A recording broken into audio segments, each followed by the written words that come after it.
खान के मुखालिफ जिनके खिलाफ इमरान खान थे, जैसा कि काजी फायज़ ईसा, अब क्या मसीहा बन जाएंगे इमरान खान के? क्योंकि उनके साथ तो जिन्होंने नेकी की उसके खिलाफ वो हुए हमेशा। कौन मसीहा बनेंगे? लतीफ़ अपना काजी फायज़ ईसा।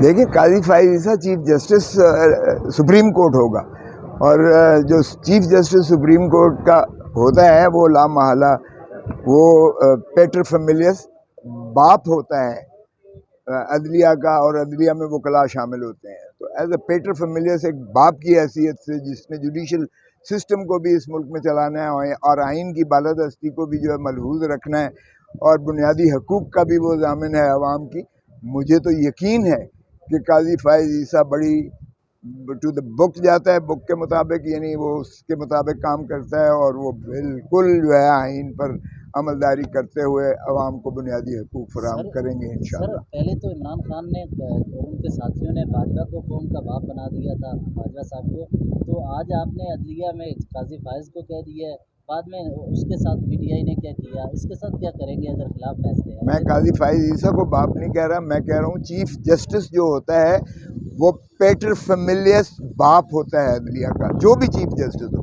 इस वक्त काजी फायज़ ईसा नहीं है, इस वक्त उमर अताब बंदयाल है बाप सारी जुडिशल सिस्टम का, जिसमें वो कला भी शामिल है। काजी साहब जब आएंगे तो वो चीफ जस्टिस के तौर पर वो सारे निज़ाम के बाद, अगर ये कोई किसी और को बाप कहता है, किसी वर्दी वाले को या किसी को, तो वो उससे पूछें भाई, वो कभी बाप नहीं हो सकता। क्या वजह है बाप बदलते रहते हैं?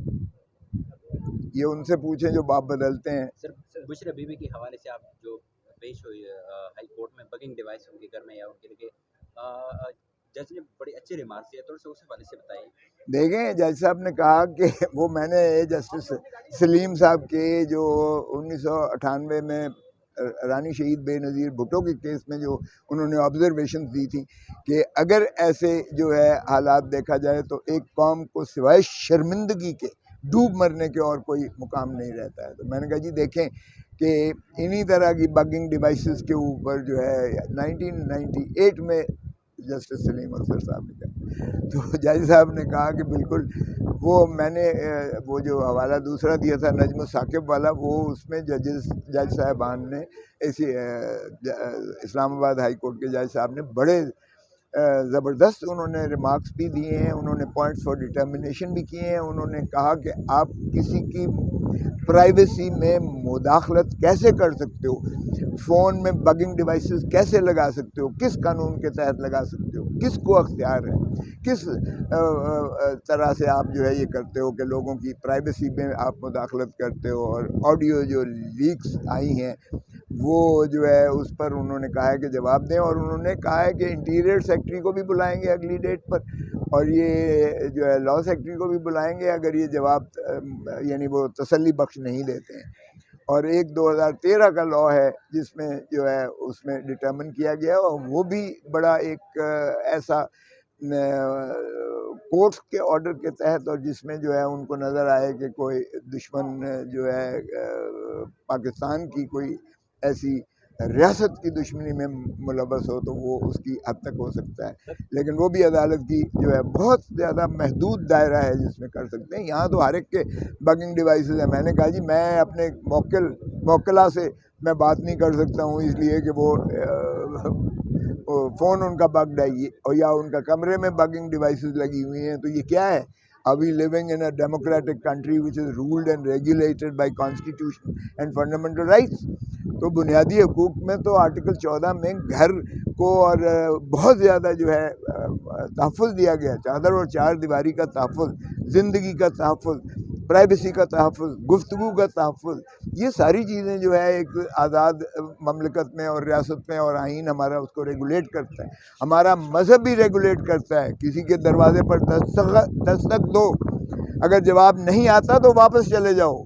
यहाँ तो दरो दीवार को ऐसे उठा के मारते हैं और घुसते हैं, ये मुझे समझ नहीं आता है। हम कहते भी अपने आप को कम अज़ कम ये तो हटा दो, इस्लामी जमहूरिया पाकिस्तान ये तो हटा दो, फिर इस्लामिक रिपब्लिक ऑफ पाकिस्तान फिर ये तो हटा दो। इस्लाम के नाम पर क्या इस्लाम इस चीज़ का जो है इजाज़त देता है?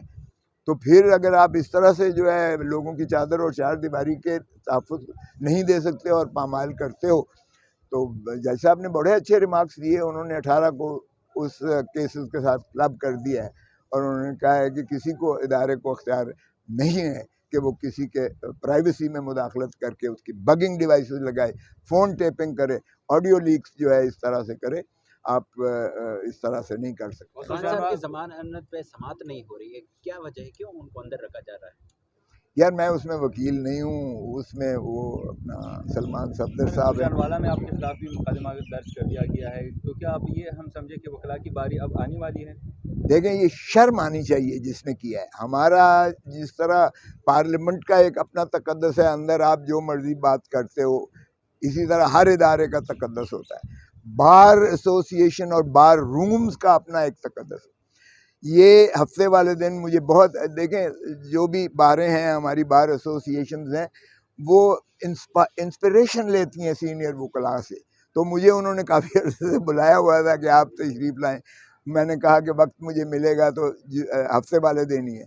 तो हफ्ते वाले दिन जो है उन्होंने एक कन्वेंशन रखा था, जिस कन्वेंशन में रूल ऑफ लॉ पर जो है कन्वेंशन था बार का। बार प्रेमिसेस के अंदर हॉल सारा भरा हुआ था। जाहिर है कि बड़ी जानदार बार है गुजरांवाले की। वो शायद इर्द गिर्द के भी जो बारों के दोस्त आ जाते हैं, साथी आ जाते हैं, और जब मेरा नाम जब आ जाए तो फिर कुछ दोस्त हमारे जो है वो ज़्यादा अट्रैक्ट हो जाते हैं। तो वो नौजवानों को जो है वो एक कन्वेंशन था रूल ऑफ लॉ पे।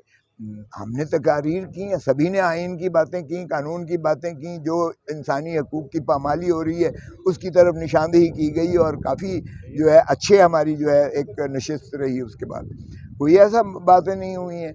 अब ये तो रात को मैं FIR देख के हैरान हुआ कि उसमें लिखा है जी किसी एक नाम लिख के किसी के साथ, वो भी पता नहीं उन्हीं का बंदा होगा जिस पे वो कि जी उसने फ़ौज के ख़िलाफ़ कोई बातें की हैं। वो लिखा उन्होंने कि ये बातें कुछ इस किस्म के अल्फाज। ओ भाई, मैंने आज तक कभी फ़ौज के ख़िलाफ़ बात की है? मैं ज़रूर बताता हूँ जो ज़्यादतियाँ हो रही हैं, जो इंसानी हकूक़ की पामालियाँ हो रही हैं, जो दर व दीवार को जो है फलांग कर या जिस तरह से वो हो रहा है, मैं यकीनन हमेशा से बात करता हूँ, आज से नहीं। अयूब खान के खिलाफ हमने बात की। का कंटेंट शायद हो सकता है थोड़ा मेरे कंटेंट में नहीं है, कोई ऐसी चीज़ नहीं है, मेरे ऊपर इल्ज़ाम भी नहीं है भाई साहब। वो कहते हैं फ़लाँ ने नारे मारे, फ़लाँ ने नारे मारे, और मेरा तो नाम भी उसमें नहीं लिखा कि सदारत जो है सदर, वो बार का था फंक्शन, सारी बार सदर भी मौजूद था, एग्जेक्टिव सारी बार की मौजूद थी।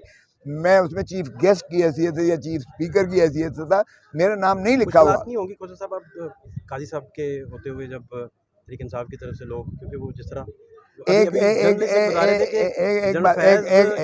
एक बार खान हंसा करते थे, मुस्कुराया करते थे जब काजी साहब की अहलिया कोर्ट्स में धक्के खाती थी। अभी मुझे हैदर शिराजी ये बात बता रहे थे। अच्छा, ये हैदर शिराजी से पूछो एक बात, हमने उस वक्त भी कभी इसको अच्छा आसन नहीं गिना था, आज भी हम कभी इसको जो है कोई बेहतर नहीं गिनेंगे कि आज अगर ये ठट्ठे उड़ा रहे हैं।